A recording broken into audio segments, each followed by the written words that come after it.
sa pagsasamantala sa mga manggagawa at yung malawakang korupsyon po na ginawa ni Sara Duterte. So magandang tanghali po sa inyo lahat mga ka-BJ.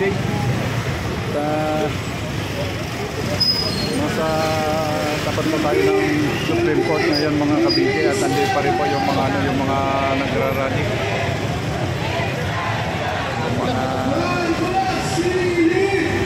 Yung mga against po ito sa decision po ng Supreme Court po mga ka-BJ.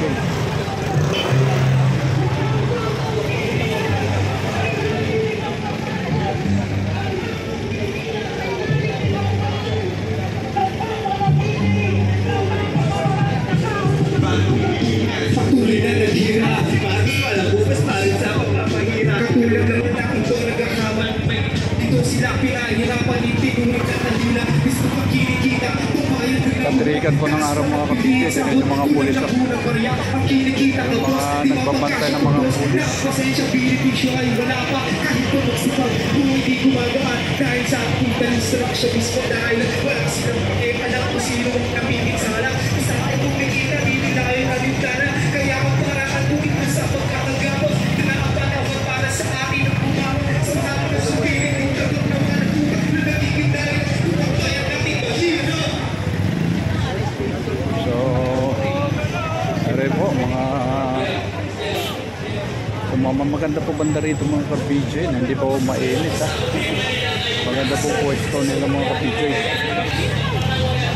So, doon po yung mga pulis po sa likod ng mobile nila po mga ka-BJ. Ang dami po nakaantabay. Antabay po sila mga iba. Umalis muna tayo doon dahil mga nagkakantahan eh. So mga ka-BJ, kayo na po ang bahala dito, no? Kayo na po ang humusga dito mga ka-BJ. So sa mga naririnig po nila mga sinasabi nila, mga paliwanag po nila. So nasa sa inyo na po yung mga ka-BJ. Marcos Sigilin! Duterte panagutin! Marcos Sigilin! Sara litisin! Convict Sara now! Sara litisin! Convict Sara now! Maraming salamat, Zero Eviction, Sikat! At ngayon naman, sa susunod na bahagi ng ating programa para ipakita na tuloy-tuloy ang ating paglaban sa mga salindahi. Narito ngayon ang kabataan.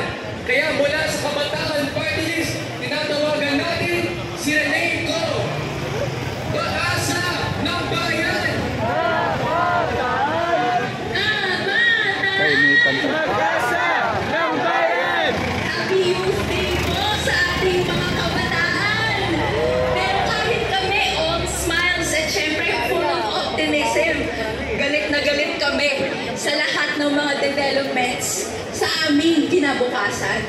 Paano ba naman to kung ang mga institusyon, kung ang mga proseso na nariyan daw para protektahan ang hustisya, ang pananagutan, ay kayang balik-balikatin para sa mga ikabubuti lang ng iilan. Andito tayong lahat para bantayan ang Korte Suprema. Andito tayong lahat dahil may nakita tayong developments na nasa kanila ngayon ang bola para i-prove nila ang sarili nila na muling kakampi nila ang taong bayan.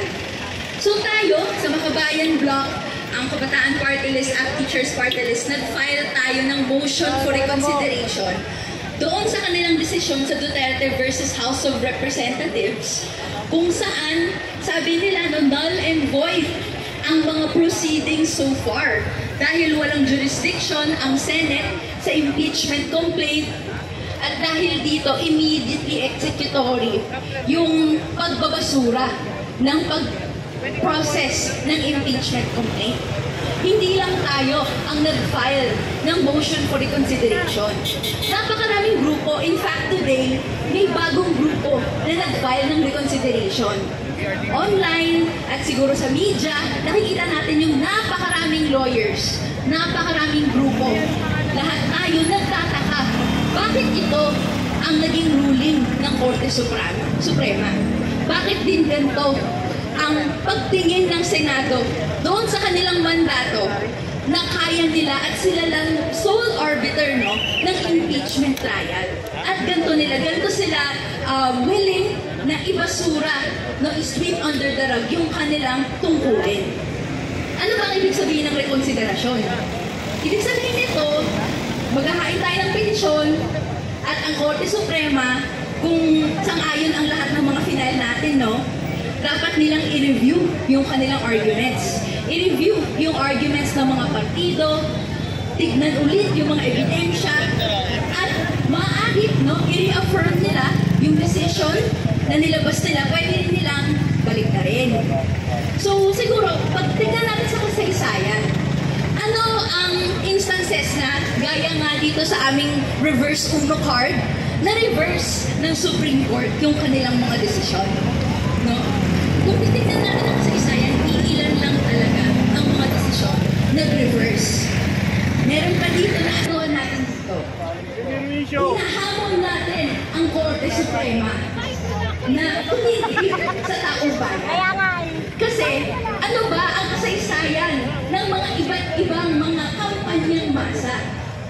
Hindi sa Korte Suprema, hindi sa Senado, hindi sa mga iba't ibang institusyon na paulit-ulit binibigo tayo sa ating paghingi, sa pagklamor, sa pagdemanda ng hustisya at pananagutan. Instead, ang kapangyarihan ng nagkakaisa at nagsasama-samang taong bayan ang naging decisive sa kasaysayan. Muli, balik tanawan natin sa mga kabataan dito, nabasa na siguro sa mga textbook or online, o kaya sa mga young at heart dito, pero 2 dekada nang nasa lansangan, naalala natin yung impeachment trial ni Estrada, ni Arroyo.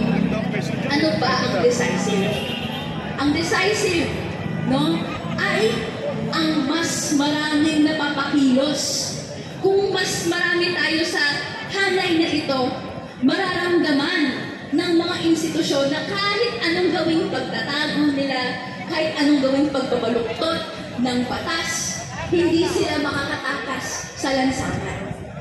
Kaya ang hamon sa atin at tinatanggap natin ang buong bayan sa kanyang korupsyon, sa pagtago ng 612.5 confidential funds, at iba't ibang pamamaraan ng Estado, ng mga iba't ibang sektor.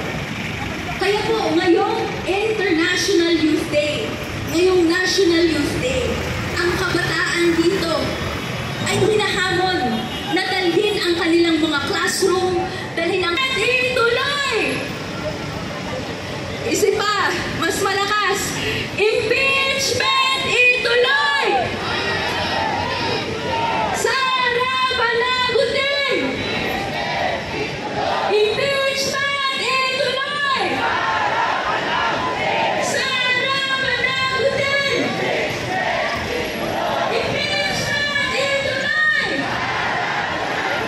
Sara panagutin!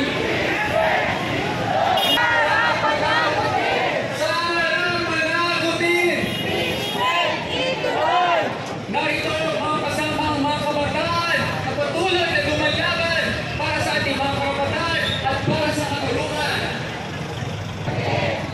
So mga ka-PJ, andito pa rin po tayo sa Supreme Court po mga ka-PJ. Andito po nakita ninyo po yung mga nagrarally at yung mga ayaw sa desisyon po ng Supreme Court po mga ka-PJ sa pagkawala ng sala po doon sa impeachment po ni PP Sara po mga ka-PJ. So mga ka-PJ, hanggang dito na lang po ang vlog natin. Thank you so much po sa inyo lahat. God bless. Pagboy-boy tayo lahat mga Pilipino. Magkakaisa na po tayo lahat mga Pilipino. So magkakaisa na lang po tayo lahat mga Pilipino. Dahil sa kaibuto